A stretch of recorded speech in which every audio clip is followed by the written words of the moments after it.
Berdoa dengan tidak jemu-jemu. Ketahuilah bahwa pertama kali kita berdoa kepada Tuhan, sebenarnya Tuhan sudah mendengar doa kita. Tetapi mungkin jawaban Tuhan masih belum terjadi. Ada sebuah perumpamaan kisah seorang janda dengan seorang hakim yang tidak takut akan Tuhan. Kisahnya pada saat itu seorang janda meminta kepada hakim itu untuk membela perkaranya.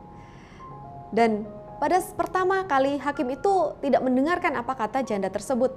Tetapi karena janda tersebut terus-menerus meminta, terus-menerus mendatangi rumah seorang hakim tersebut, akhirnya hakim itu mengabulkan apa yang diminta oleh janda tersebut. Firman Tuhan berkata dalam Lukas 18, Tuhan Yesus yang berkata di ayat yang ke-7, akankah Elohim tidak melakukan pembelaan terhadap orang-orang pilihannya yang berseru kepadanya siang dan malam? Dan akankah dia berlambat-lambat atas mereka? Ayat ke-8 dikatakan, aku berkata kepadamu bahwa dia akan melakukan pembelaan bagi mereka dengan segera. Percayalah, ketika saat ini kita berdoa kepada Tuhan, kelihatannya tidak terjadi apa-apa. Kelihatannya masalah tetap ada, kelihatannya kita masih tetap bergumul, kita masih mengalami permasalahan-permasalahan dalam kehidupan ini, tantangan demi tantangan. Tetapi percayalah bahwa Tuhan itu selalu mendengar doa kita.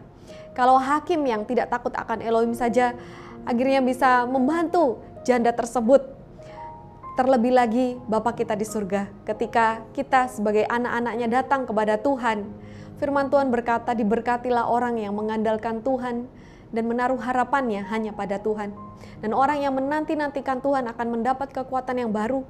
Dia akan terbang seperti burung Raja Wali.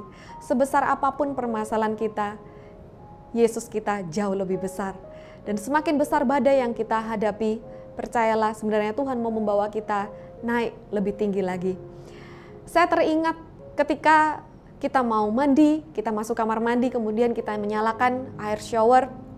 Pada saat kita menyalakan, sepertinya air itu masih dingin.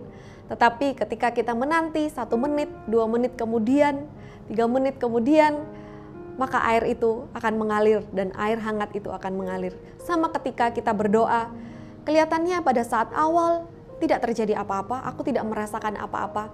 Tetapi ketika kita terus di dalam hadirat Tuhan, kita terus bersekutu dengan Tuhan, percayalah apa yang kita rindukan, apa yang kita inginkan, sebenarnya Tuhan juga rindu untuk menyatakan dirinya kepada kita. Karena itu saya mau berkata kepada saudara semua pada saat ini, ketika kita berdoa, percayalah bahwa Tuhan itu sudah mendengar dan ada kuasa di dalam doa. Percayalah, menurut cara Tuhan, menurut waktu Tuhan, kita semua akan menerima yang terbaik dari Tuhan. Tuhan Yesus memberkati.